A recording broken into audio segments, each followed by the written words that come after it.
On verra. Parce que le Sénégal, c'est les Sénégalais. Hein? Ont coupé avec ces gens-là. ay mburoog soow ak mburoog. Non, non, non. caag rek soow.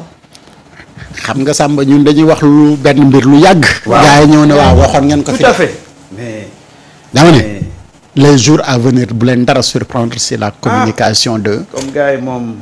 de Idrissa Seck. Comme gars yi comme wax naa ko fi nag mën naa yebal waa réew mi de. ah ñu wax. ñu ngi leen di xaar Fallilou Keita doyen Samba. nee na la réponse politique aux actes posés par Mimi Touré doit être portée par nos sections communales en relation avec l'ensemble des responsables du parti militant dans l'édite coordination.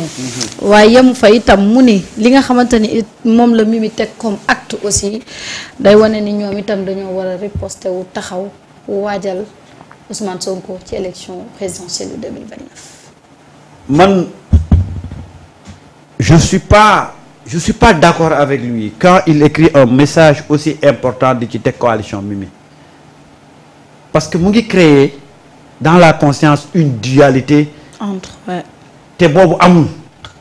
C'est-à-dire que il pouvait mënoon na bind ignorer cette coalition là, parce que mentionner cette coalition là c'est comme si cette coalition là avait une force, alors que bii c'est une coalition wuya c'est même pas une coalition. parce que dafa am fataaya am pastel xam nga pastel yooyu ñu daan jaayee juróomi ñaar dërëm. waaw coalition pastel. non waru ko woon tudd. Falilou fi mu nekk ci Pastef. dafa waroon bàyyee coalition bi xale yaa ngi koy régler guddi yi ñu toll nii, parce que tudd ko rek c'est donner à cette coalition là un crédit, alors que coalition bi amul crédit. coalition bi xoolal ñu nekk ci coalition Marieta. visa ban. rejeté nañ gis nga xam nga rejeté dañ ko sax de. gis nga ces idées gis nga même coalition parce que même bu ñu waroon def coalition nañ ko ajandi, parce que créer tey contexte bi ñu nekk nii créer coalition c'est essayer de créer benn dualité entre coalition Mimi ak ñoom seen coalition. nañu massifier seen parti, nañu defaraat seen cellule. bés bu coalition yi waree juddu xam nga coalition lan lay doon. Sonko 2029. voilà. léegi gis nga fi mu nekk nii. bu ñu leen jox occasion boo xam ne dañuy créer coalition pour ñu naan Mimi mu ngay créer coalition ñoom ñu ngay créer coalition. dëgg la de. sauf benn intérêt la mën a am. mooy ban sauf. Le débat sera centralisé autour de ces deux coalitions-là au détriment de l'opposition. Écarter complètement l'opposition. xanaa newuñu ci réew mi. ñu ngi fi de. li xew lépp du ñu génn sa participer ci xew. xam nga boo gàttee dem ci concert. waaw ñu nekk sa kanam yëpp nekk ay njool. doo gis fi mu nekk nii ñoom ñëpp ñu naan ni actualité bi xool. mais Samba. xanaa doo wàcce sa mbagg tuuti ma gis. Samba. parce que toog xaaral rek dama gis benn affaire bu retaan parce que damaa gis léegi pour te dire rek ñoom ci loolu lañ nekk ñu ne à yëmbal ubbi nañ fa numéro téléphone pour képp ku bëgg a rejoindre les serviteurs de Pape Djibril Fall. kon moom mi ngi dem ba léegi. non dañuy yërndu moom xàtteegut. ay njool ñoo nekk ci kanam seen kanam. Samba waaw. Tu as tellement raison ci li nga wax. que aujourd'hui parler d'une coalition pour Sonko 2029. pour man quelque part c'est échouer la stratégie de communication. xam nga lii am ni yëpp. wallahi Sonko avait donné la réponse mais gagné dëggul daaj. mais cette mobilisation de terre à meeting. mais ñun xam nga biñ ko fi jàngal dañ ne c'est un message fort. bu Ousmane Sonko yónnee Bassirou Diomaye Diakhar Faye. boobu xam nga lii nii ñu nekk di waxtaanee nii xewagul. mais ñun on avait décrypté que ne c'est un message boo nga xamante ni Sonko da koy envoyé ki nga xamante ni moom mooy le président de la République. et aujourd'hui li nga xamante ni moom mooy am mais ça nous a donné raison. et ce message là bu fekkee ni le président de la République mënu ko décortiquer xam ne Pastef reste intact. et la mu mënoon démb tey li mu mën a ko raw. et tey képp ku nga xamante ni politiquement parlant yaa ngi ci réew mi bëgg faire face à l'appareil Pastef mais yaa ngi xaru lenn rek moo jik ku bëgg a servir le Sénégal mooy collaborer ak Pastef parce que gouverner dans ce pays-là sans le soutien de Pastef est impossible loolu moom mooy le message clair bi nga xamante ni Terra Meeting bi def na ko léegi keneen ku lay bëgg jaarloo ci beneen yoon bu dul boobu mais sa waay mu ngi lay rey politiquement parlant et après lan ngay retenir comme leçon politique demain mooy que ni j'avais la possibilité et la chance de gouverner tranquillement faire des résultats mais par des manœuvres des gens ak yi li nañu et quand je poursuis toujours ki ma doon waxal rek xam ne il appréciait et cetera mais puisque ñoom dañuy gis ngay def yenn analyse yi jëm dans le sens positif dañuy fexe dugg pour lii la mu ne ma mais Diomaye xam nga ne wóolootul Ousmane ma ne ko loolu c'est dans vos imaginations. kese absolument loolu la ñuy jéem a gëmloo nit ñi.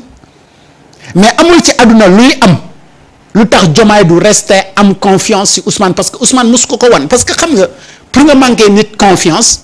dafa am lu nga xamante ni. loolu la nit ki di wan. après mu yóbbu ma ci ay kàcci wala astafurlah ay xibaar yu ba jabal jàmm. non. mu ne ko gis nga bu ngeen sukkandikoo ci waxuma jàmbal yii pour dóor seeni doom di ngeen rey seen njaboot gi te du ngeen après ngeen ko door a regretter. donc y a des choses yu nga xamante ni il faut que nit ñi lucide pour ñu xam ko et très sincèrement xam nga Ousmane dafa waxoon Bassirou Diomaye Faye ne ko je constate que ne bëri na ñuy ñëw ci yow di wax te la ñuy wax yëpp jubluwaay bi benn la mooy féewal lañu mu ne ko dalalal sa xel ndax man dama nekk nit ku lucide ku bëri kersa ñi ñëw ci man mënuma leen wax bu ñu ñëw waaye lu nit di wax ak manœuvrer ba détourner sama xel mi ba ma amaat beneen position si yow loolu mbindeef yàlla bindagul mbindeef moom kon mystique jaar na fa def rappelé na ko de et loolu nag tey bu ñu gisee li nga xamante ni moom mooy am nii mystique nañ Diomaye laal nañ donc président fàttalikul loolu waa kon man de ma jambal dem génn na fi nii ba wax nii kenn yëgu ko. kenn yëgu ko de déedéet. te xoola nee na nag wax na fa ay bal xam nga lu muy wut. mel ni lu xew ca palais ba moo ko xam xam nga lu muy wut rëcc de waaw xam nga lu muy wut lu mu rajouté ci dossier pour justifier. du ko am xam nga muy doon xaar ci Terra Meeting. heureusement que les gens l'ont ignoré. voilà xam nga ci Terra Meeting muy doon xaar moom Ousmane tontu ko. loolu yëpp lu mu rajouté ci dossier bi lay wut. diversion la démb waxaat na kenn faale woo ko. gis nga Marieta. répondre un lâche. c'est être comme un lâche. dëgg la. moom war naa wax lépp ba mu des am na lu mu wax. ba mu des ay wax yi. mais bref gis nga Ousmane bu ne leen politique gars yi mënuñu politique rek nangul leen ko Ousmane li muy politique Marieta c'est-à-dire que Ousmane comme saltige mbaadu day gis lu ñëwagul. Marieta Ousmane bu demul woon élection législative ak Pastef Ousmane bu jëlutoon El Malick Ndiaye def ko président assemblée Ousmane bu suspendre woon activité am au niveau de l'assemblée Ousmane bu jëlutoon Abbas Fall Ousmane c'est un génie. waaw bu jëlutoon Abbas Fall def ko mairie de Dakar. waaw fu ñu jëm tey. Ousmane c'est un génie. pare na ci épisode bii mu ngi ci leneen. xoolal il avait la réponse depuis muy junj. te nit ñi xamaguñ. il avait la réponse de tout ce qui suivra donc ces événements là moom xamoon na àla kulli haal après le 8 yii yëpp day am. fii de. moo tax mu ñu doon préparé ci le 8. mais non mënoon nañu wax nag le 8 day danse psychologiquement. mu ngi doon préparé gars yi ne leen bu ñu jógee le 8 rek dëkk bi dina yëngu. mais li ngeen gis rek xam nañ ne loolu leen ngeen dégluwaat rek ba mu ñëw te jour bu génnee wax boobu la beneen orientation di am te ñun avant le 8 dañu waxoon ne après le 8 yeneen orientation politique yu yees dafay am. et tey ay orientation yu yees rek moo amaat ci politique bi. alors li Samba wax nag loolu moom mooy beneen stratégie bi ci xaw a positive. mooy kenn ndeysaan opposition bi doon jéem a exister fi mu toll nii moom. gars yi enterré nañ leen définitivement. Bougane xam ne ko ci dëkk bi. boo ko gisee nga dañoo xamul fu ñuy jaar. Bougane dégg naa dafa dàq am man de bu ma yàlla seytaane xeeb doole foofu. sa yoon nekk ah bon loolu jot na fee xew kon. mais tu sais. nee na ko ñu gis-gis na dafa leen xëste ba ñu wootee ñaxtu ba ta demut. ah ok. ñu nekkee ci kër di wax lu neexut borom kër gi da lay dàq. ah mais. là c'est yéen a jëlante wu. la démocratie léegi fan lay toog bay wax moo fay sa jot faa xuloo nañ fi. ah. mais gaan kii na ko léegi fan lay toog di wax. mais Marita. del tuité ko. waaw mais gars yi noonu lañ lay def. ma ne ko del tuité. gars yi bu ñu la jëlee comme tu sais. les mercenaires nag noonu la mercenaire moom boo on ko te doon prend comme un torchon. on nettoie et puis après on te jette. jette à la poubelle. del tuité parce que léegi dootul am fu mu waxee de. ah te ñun fii duñ la woo. non. gaan ñoo ñu ko gën a. xam nga ñoom comme noonu lañ leen ci conditions yi lañ leen jëlee bu ñu leen bàyyi ci conditions yi rek mooy loolu. dafa am lu ma bëggoon nga ma koy waxal dem naa ba yow li nga may waxal gisatuma ci sama bopp. waaw. ah ñu tàqali ko. ah. mais Marita gis nga àdduna noonu la. moo tax di wax ak sa aqulaay taalaa ak am solo. mais c'est toujours comme ça gis nga waa ji xam nga am na noo xam ne bu la ko nit jàppee. noonu rek lay ànd ak yow ba faw moo tax gis nga dignité dafa baax ci doomu aadama. ak am solo. waaw ak am waaye bu fekkee ne yow dañ la woo utiliser la mais bu ñu lay dàq dañ lay sànni comme torchon. ñaaw na de.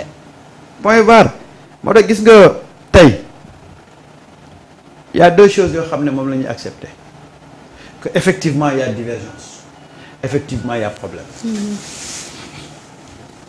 effectivement Ousmane gisatul Diomaye au cœur du projet léegi nag problème am na.